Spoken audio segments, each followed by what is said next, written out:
আমি ডাক্তার ঘোষ, আমার কোলে মার্কেটে আমার চেম্বার, আমি মধ্যকালে আসলাম। এটা পেয়ে খুবই খুশি এবং রেগুলার আসবো এবং ভালো হচ্ছে, খুব ভালো। আমি বনগাঁ থেকে এসেছি। কেমন লাগছে? খুব ভালো, খুব ভালো, মানে খুবই সুন্দর, খুব আরামি ট্রেন। আর 100 কোটি টাকা ভাড়া নিয়েছে বনগাঁ থেকে শিয়ালদা অবধি। আর এরপর যদি বনগাঁ থেকে একটা উত্তরবঙ্গ ট্রেন দেয়, আর একটা যদি আপনার দীঘা ট্রেনটা চালু করা, যদি যত শিগগির চালু হয় খুব ভালো লাগবে আমাদের। আমরা চাচ্ছি তাড়াতাড়ি এসব হোক, আরও 2-4টে এই ট্রেন চালু হোক। আমি বেলঘরিয়া যাব।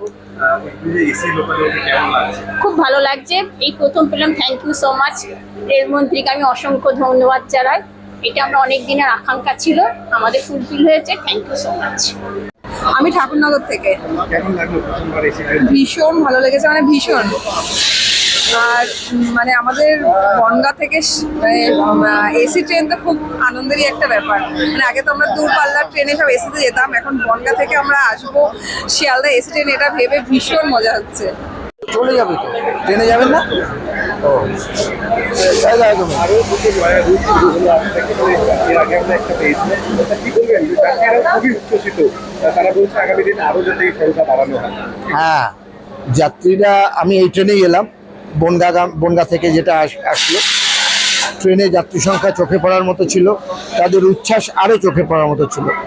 তারা বললেন যে এই প্রিমিয়াম সার্ভিস রাখার জন্য এই ভাড়া ঠিক আছে, তারা শুধু বলছেন যে আরও সার্ভিস চাই।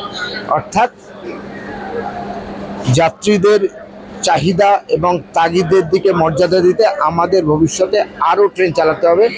ডিআরএম রাজীব সাক্সেনা সাহেব অলরেডি রেলওয়ে বোর্ডের সঙ্গে কথা বলেছেন, আরও ট্রেন আসবে, আরও সার্ভিস চালু হবে ভবিষ্যতে।